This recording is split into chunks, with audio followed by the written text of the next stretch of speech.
Umiinit na ang Monsterverse, pero huwag baliwalain si Godzilla Minus Zero.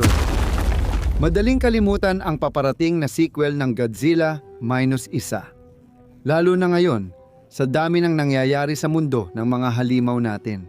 Sa gitna ng kasabikan, ngayon ang tamang oras para talakayin ang ilang teorya kung sino ang magiging pangunahing kontrabidang halimaw sa sequel na ito. Kaya, kung gusto mong marinig kung bakit isang klasikong paborito ang posibleng makalaban ng G-Man sa Minus Zero, pindutin mo na ang subscribe button at siguraduhing manatili ka rito. Kung hindi mo nakuha yon, ang Diablo na may 3 ulo mismo, si Ghidorah, ay naging pangunahing kandidato bilang posibleng malaking banta sa Godzilla Minus Zero. Sa video na ito, ipapaliwanag ko kung bakit marami ang naniniwala sa teoryang ito. Malinaw ang ebidensya, kaya huwag na tayong mag-aksaya ng oras at simulan na. Malaki ang posibilidad na lumitaw si Haring Ghidorah dahil sa katotohanan.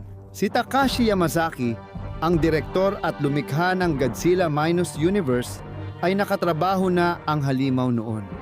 Baka nakalimutan mo na si Godzilla. Ang ride experience ilang taon na ang nakalipas ay ginawang paunang salita sa Godzilla Minus Isa at bagong pamumuno ng TOHO. Sa ride na iyon, naglaban sina Godzilla at Ghidorah hanggang dulo. Kahit 3 minuto lang, hindi tinipid ni Yamazaki ang karanasan. Ang buong sequence na ito ay epic at mahusay na ginawa para maging maganda hindi lang bilang ride experience, kundi pati na rin bilang isang astig na eksena. Godzilla Cinematic maikli lang ang laban ni na Godzilla at Ghidorah sa ride, pero malaki ang epekto pagkatapos mong mapanood. Makabagong bersyon ng klasikong laban at tiyak na may fatality na magpapasaya sa mga tagahanga ng Mortal Kombat. Napatunayan ni Yamazaki ang mga elemento ni Ghidorah, kaya isipin mo kung ano pa ang kaya niyang gawin ngayon matapos ang maraming taon. Ngayon, may production team at malaking pondo na sumusuporta sa kanya dahil alam na niya kung paano gumalaw si Ghidorah, pareho sa paraan ng pagkukwento at malikhaing paggamit ng computer-generated imagery. Yan na mismo ang matibay na dahilan kung bakit may saysay isama si Ghidorah sa Godzilla Minus Zero. Tungkol naman sa pamagat na iyan, Minus Zero, iyan ang isa pang dahilan kung bakit maaaring isama si King Ghidorah. Ang pangunahing kalaban ni Godzilla ay nagkaroon ng ilang palayaw sa paglipas ng mga taon. Ang mahalaga ngayon ay ang Monster Zero, Minus Zero. Nagsisimula na bang luminaw ang ideya sa isip mo? Seryoso, kapag ang salitang zero ay nasa pamagat at isa sa pinakasikat na kaiju na nagawa ay may palayaw na Monster Zero. Hindi natin pwedeng baliwalain yon. At hindi doon nagtatapos ang mga pahiwatig. Sa logo ng Minus Zero, posibleng may ebidensya ng Ghidorah. Kung babaliktarin mo ang estilong G na yan at gagamit ng kaunting imahinasyon, baka makita mo ang hugis ng isa sa mga ulo ni Ghidorah. Aaminin ko, mahirap din sa akin makita to. Gusto mo pa ba ng isa pang dahilan kung bakit pwedeng lumitaw si Ghidorah? Kapag iniisip mo si Godzilla, anong kulay ang karaniwang iniuugnay mo sa kanya? Una, asul. Ngayon, si King Ghidorah, ginto. Ang kulay ginto ay palaging may malaking papel sa disenyo ni Ghidorah. Kung magkaroon ng Ghidorah na hindi ginto, para sa akin, hindi na siya si Ghidorah. Kaya naman, natural lang na ang mga ulap na kulay ginto at ang kalangitan dito sa title image ay magpapaisip sa'yo na baka ito ay pahiwatig kay Monster Zero. Sa Monsterverse, ginamit din ang ganitong technique para kay Ghidorah. Malaking tagahanga si Takashi ng mga Monsterverse films at inamin niyang ito ang impluwensya niya sa kanyang gawa. Ano sa tingin mo tungkol sa mga gintong ulap na ito? Maaaring sabihin ng iba na ang ginto ay kumakatawan kay Mothra, pero hindi ko talaga makita kung paano babagay si Mothra sa bersyong ito ng Godzilla Universe. Habang pinag-uusapan natin ang mga ulap, may ilan ding umamin na nakita nila si Ghidorah sa larawang ito. Baka maalala mo na sinabi kong ang asul na liwanag sa larawan ay si Godzilla o kumakatawan sa kanya. Naniniwala ako na may nakatagong mensahe sa larawang ito.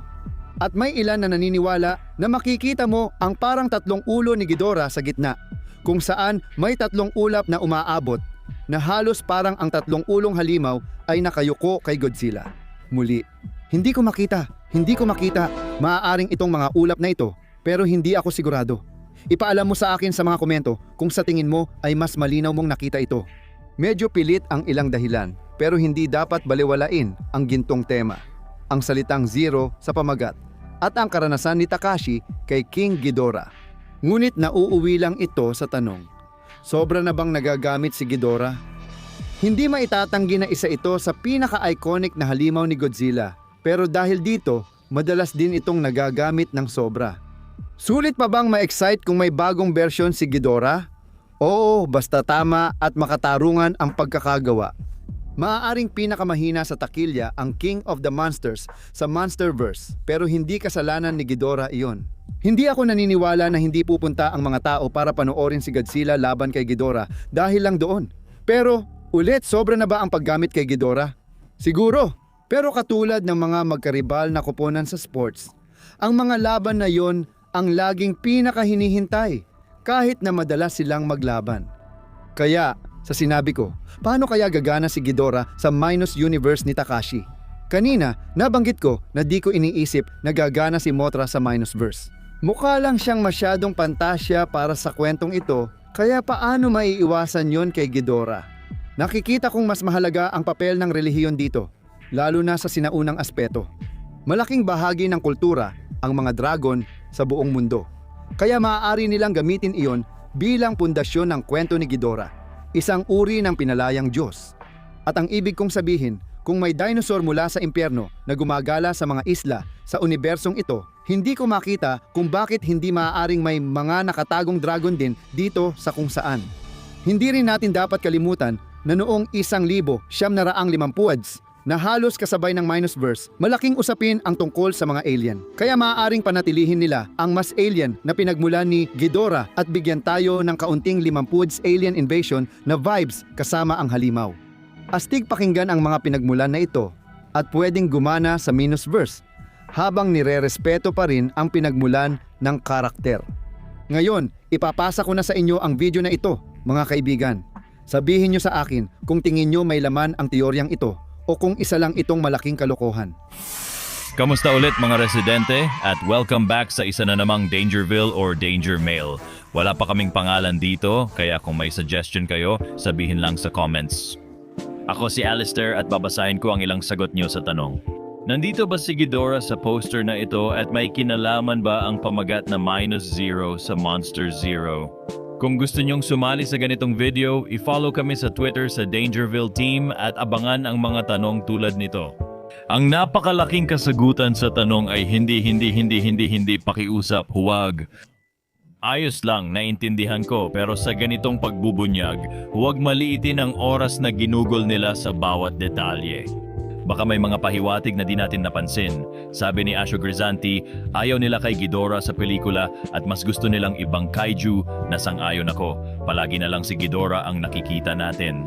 Gusto kong bumalik ang mga hindi madalas gamitin na kaiju, tulad ng paborito kong si Agiris na may tinig, ayon kay Agiris Sky na base sa disenyo ng Ghidorah the Rights. Umaasa siya na ia-update nila ito na oo, hindi naman pangit ang disenyo pero sobrang payat lang niya. Ginawa nila siyang mukhang Kaiju Starscream kaysa Kaiju Megatron, sabi ni Rexila T. Sana hindi. At mas gusto nila na si Ghidorah ang maging endgame na Kaiju na sang-ayon din ako doon. Pero hindi natin alam kung tatagal pa ang Minus series, baka ang -0 na ang endgame. Sabi ni Evolved Goji, dilaw ang poster. Dilaw din si Monster Zero. Magaling, Evolved Goji. Salamat dyan.